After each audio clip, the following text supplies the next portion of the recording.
Samuel, it's time to get up, son. Good job. You ready to get up? All right, let's go. I remember finding out that I was going to be a father. I was just so ecstatic about it. When you get pregnant, you have certain ideas and certain kind of hopes for the future. You grow up thinking what life is going to be like with your children, playing baseball or going to the prom or getting your driver's license. And when it turns out that your child has a pretty significant disability and complicated health conditions, all of that changes. Your primary concern every day is keeping them alive and keeping them healthy.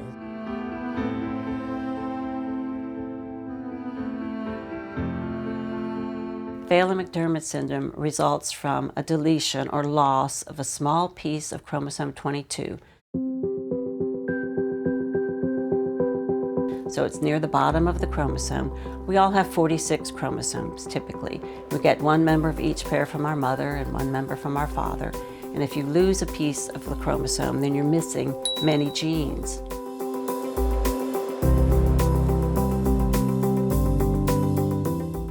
Open up. Good job. That's a good job. Sammy is our world. Sleep is almost non-existent for us, honestly. He has epilepsy and he has dental problems and feeding problems. Getting him up, changed, clothed, bathed. To help control these seizures, this is what he has to consume in 1 month. He's been tube fed since he was 4. All little things that you don't think about that is entailed in just his everyday care. Hey, silly guy. Ollie has low muscle tone. The low muscle tone affected his digestive system. He's unable to stand or walk, and he's nonverbal as well. It is a life-changing diagnosis. When Charles was 2, we recognized that he had some speech delays. He was formally diagnosed with autism when he was 4 years old. Around the time he was 6 years old, he was diagnosed with Phelan McDermid syndrome. We know it affects the autism community, so there are many people out there who have autism that might have this diagnosis and they don't know about it. Charles is 18 years old now. After the onset of his epilepsy, he began to lose skills. He lost the ability to read and write pretty quickly, and in the years since, he's lost much of his ability to communicate verbally. It has been the most heartbreaking thing I have ever seen.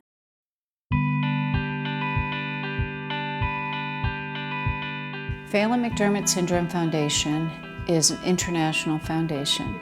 We have families in 40 countries. We currently have approximately 1,300 members. So we know that there are more families who are not part of our association, and we know that it's underdiagnosed. It's completely driven by the families, governed by the families. Awesome. We hold an international conference every 2 years. The goal of the conference is to educate, to increase awareness, and to empower the families, and for parent networking. Being around people that are not only sympathetic, but have sort of been there and done that. It's like a family reunion. It's fabulous. I love the families. Dr. Phelan is great. She is a rock star. She was the first person to bring together patients with Phelan McDermid syndrome. Any help that I can offer to them, I try to do that for them because they're part of my family too.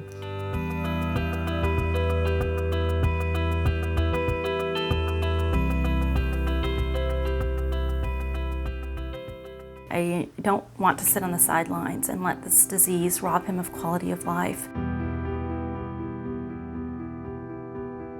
I want people to get the right diagnosis, and I want research to find treatments to improve the life of the affected individuals and their families.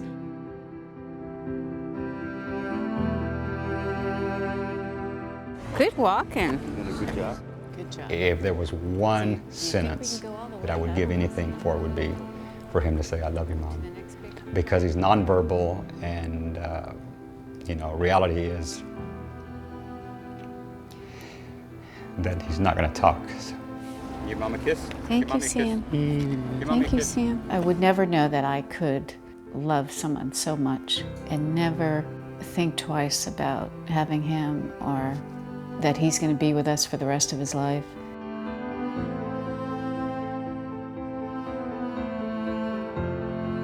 There's no doubt in my mind that we can make a difference.